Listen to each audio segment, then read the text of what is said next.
Hello বন্ধুরা, সবাই কেমন আছে? আশা করি ভালো আছে। আমিও খুব ভালো আছি। আবার একটা নতুন ব্লগে তোমাদেরকে অনেক অনেক স্বাগতম। কোথায় চলে যাচ্ছি? এখন চলে এসেছি দীঘা সবাই মিলে ঘুরতে চলে এসেছি।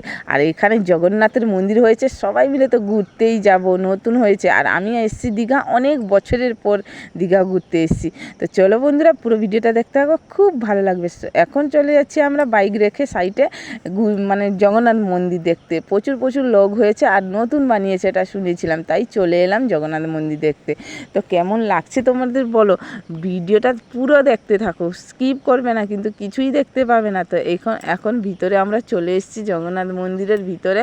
তো এর ভিতরে কি আছে তোমাদেরকে তো সব কিছু শেয়ার করব। আমার মা দাঁড়িয়ে আছে আমার মেয়ের জন্য। আমার মেয়ে মোবাইল নিয়ে ফটো তুলছে, ও দেখেনি কেন, ও অনেক ছোটোতে এসেছিলো একবার দীঘা, তারপর তো আমরা বাইরে চলে গেলাম, দীঘা দেখা হয়নি, তাই তোমাদের সাথে ভিডিওটাও শেয়ার করছি আর আমার দীঘা দেখাটাও হয়ে যাচ্ছে।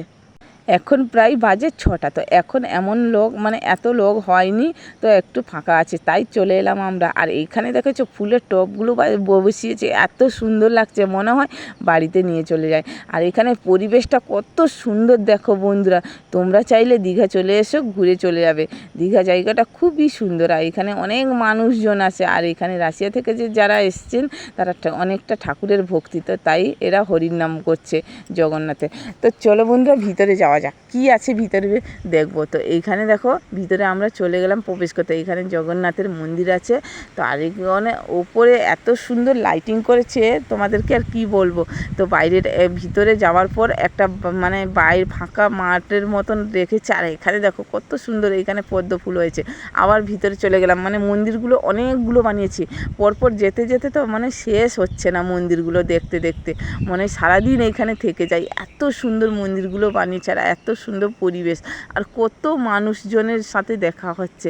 আর পরিবেশটা এত ভালো লাগছে, তো মনটাই ভালো হয়ে যায়। যার মন খারাপ থাকে তো সত্যি এখানে এলে ঠাকুরের স্থানে তো মনটাই ভালো হয়ে যায়। আমরা এখন ভিতরে চলে যাচ্ছি। এখানে কত সুন্দর ঠাকুরগুলো দেখেছো, আর এই সিলিংটা করেছে কত সুন্দর লাইটিং দিয়ে, এত সুন্দর লাগছে। আমার ভাই বলছে দে আমি ভিডিও করে দিচ্ছি। আর এইটা মেন মন্দির। তো ভিতরে গিয়ে এই মন্দিরটার ভিতরে যাব। তো এই মন্দিরটার ভিতরে গিয়ে দেখি কত সুন্দর, আর এত মানুষ তো আমি ভিডিওই করতে পারছি না, মানে এত মানুষ হয়েছে। তো রাত্রে তো দেখার মতন, কেননা লাইটিংয়ের ব্যবস্থা আছে। তো বিকালবেলা এলে কী হয়েছে, লাইট জ্বলে না, এই জন্য মানুষজন কম আছে। আর এখন তো অন্ধকার হয়ে গেছে, লাইট জ্বলছে, এত সুন্দর মন্দিরটা লাগছে, তোমাদেরকে আর কী বলবো। আমার ভাই তো ঘুরে ঘুরে দেখছে, আর এত বড় একটা জায়গা নিয়ে মন্দিরটা বানিয়েছে, মানে কি আর বলবো, অনেক সুন্দর লাগছে। আমার তো খুব ভালো লাগছে। তোমাদের কেমন লাগছে তোমরা কমেন্ট বক্সে কিন্তু জানিয়ে যাও।